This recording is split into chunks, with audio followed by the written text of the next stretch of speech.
Hey, what's up, guys?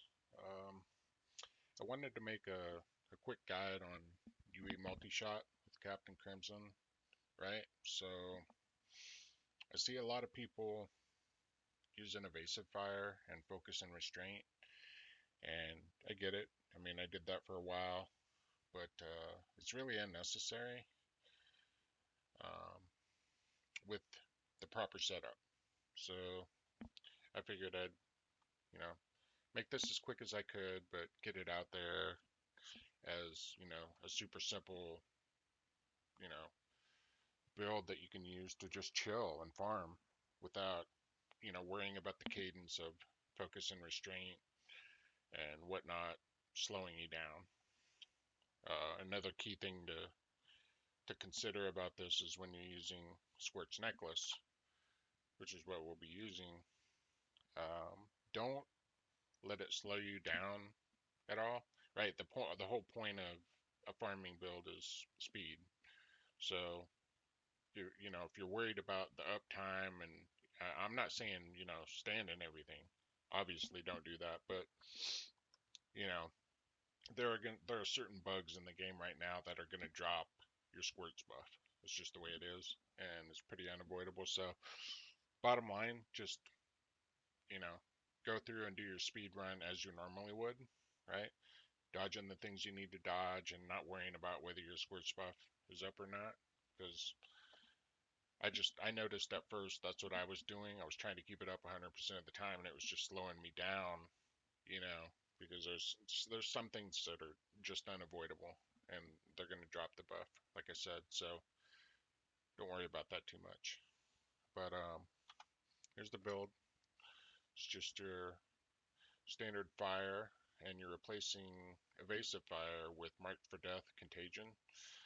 Um, so when you mark for death, and that target dies, it's going to spread to all the targets around it, so which is really nice.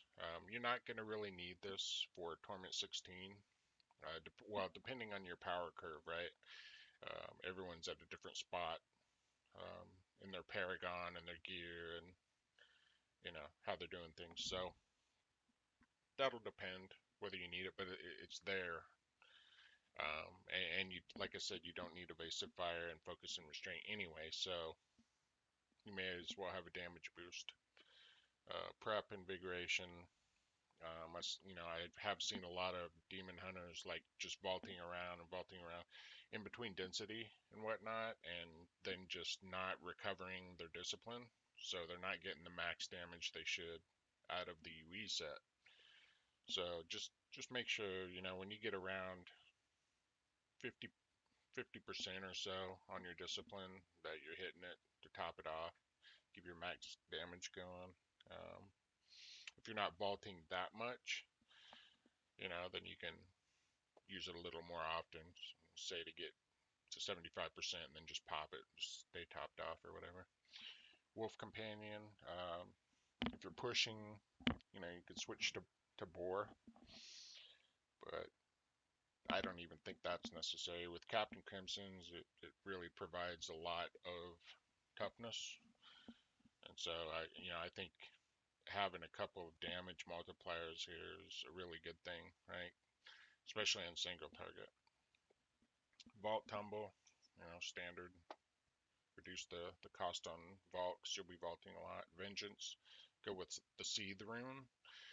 As long as you have goons in the cube, then you'll have two runes out of it with Seethe and Darkheart.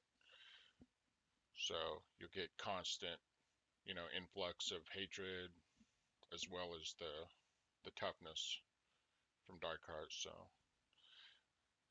thrill the hunt so that your multi-shot slows everything, and then call the weak to take advantage of that, get another multiplier. Ballistics is just really good synergy with Arsenal. You can have rockets going off non-stop because you're going to have perma vengeance.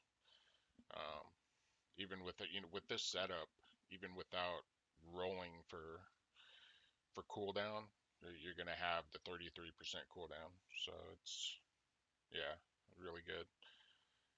I'm on hardcore, so I go with awareness, but You know, if you're on softcore or something, you could go ambush maybe, although you're kind of already overkilling things. So it depends on where you're at. If you're up to like, I've taken this up to 110 with no augments, and it hung in there just fine. So, you know, I don't know. I do like Torment 16 to about 105 is where I like to use this build. I don't really use it for pushing. I push with Impale, but yeah, if you were gonna push with it, then maybe Ambush or Leech is really good. But yeah, I mean, you have options, right? So the steady aim is really good. I mean, it's basically synergizes perfectly with UE because it's the same thing. You know, it's giving you a multiplier for keeping things at a distance. So that's an option. Yeah, pretty standard there. And then we'll look at the gear here, and this is pretty average gear except for one piece. I've got a nice pair of primal gloves, but yeah, you can see here no attack speed because I had to roll max discipline on it, um, and it's kind of got a mediocre multiplier. I mean, it's decent, 186. Ancient boots.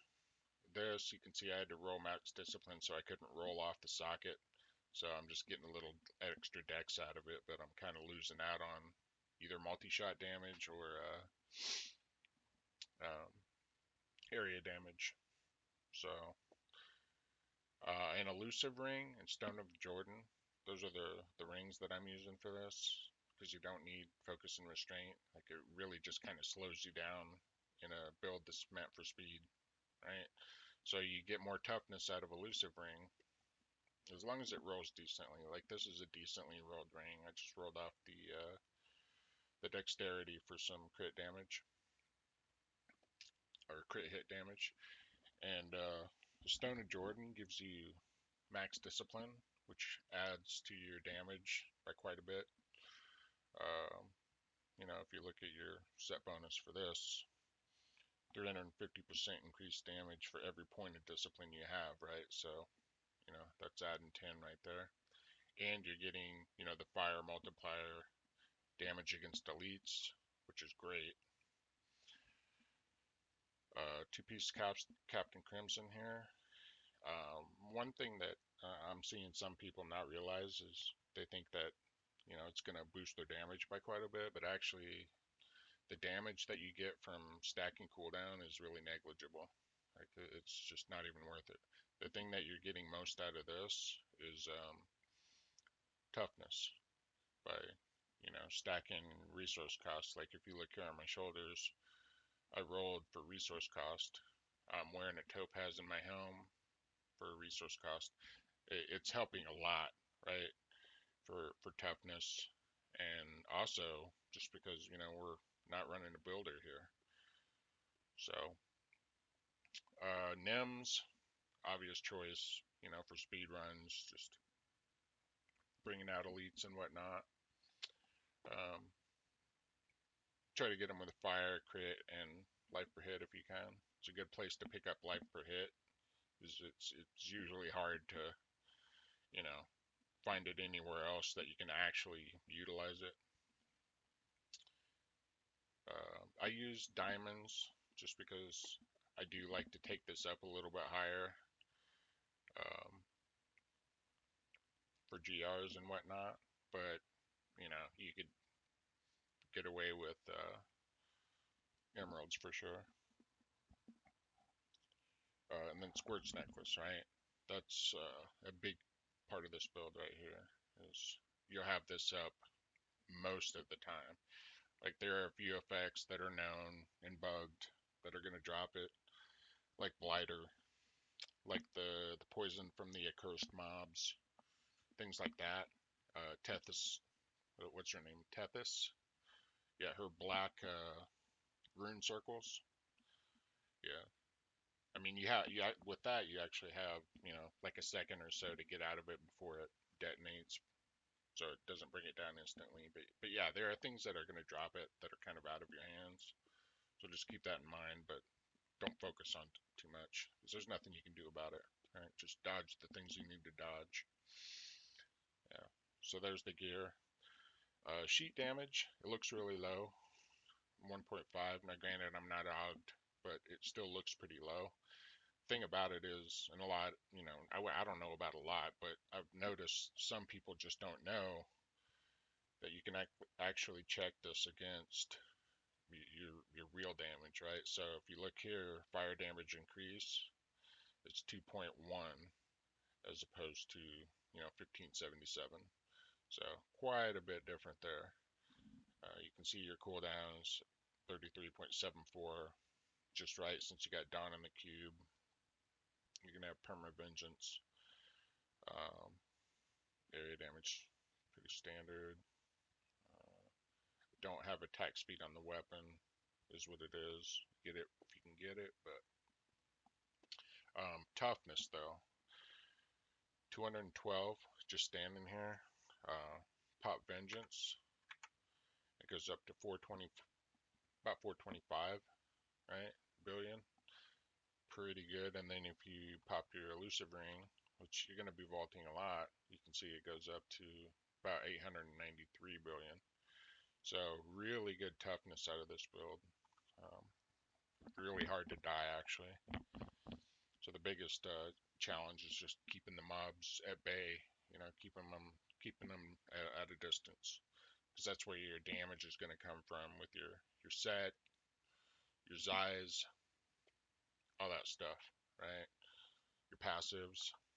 If you decide to go with, like I said, steady aim or whatever. I mean, there's a lot of things that you can get multipliers for, and just they're promoting you keeping things at a distance, right? So on the edge of your screen, you want to kind of barely see them, right, while you're fighting them.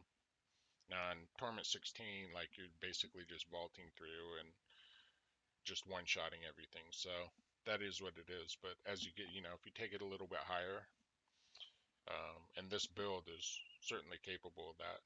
I mean, like I said, I've taken it to 105 speeds and taken it to a max of 110 so far, just to see what it could do. See if I could push it to its limits. And that was about the limit for me, just because I'm not ogged for it at all.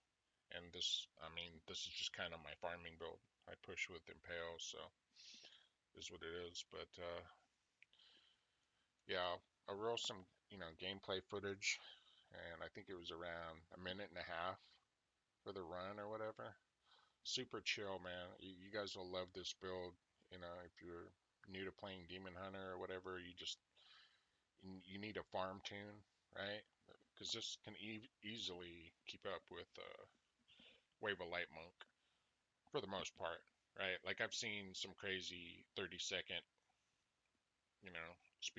speed runs with Wave of Light, but that's kind of few and far between. You're usually going to look at around a minute to 2 minutes, and that's what this build does. So yeah. Anyway, I hope you guys get something out of this. Um, it's late and I'm medicated, so I apologize for my slurring and all that. But yeah, if you enjoy it, let me know. If you have any questions, hit me up either in game or in the comments. And like to talk shop. So yeah, you guys take it easy.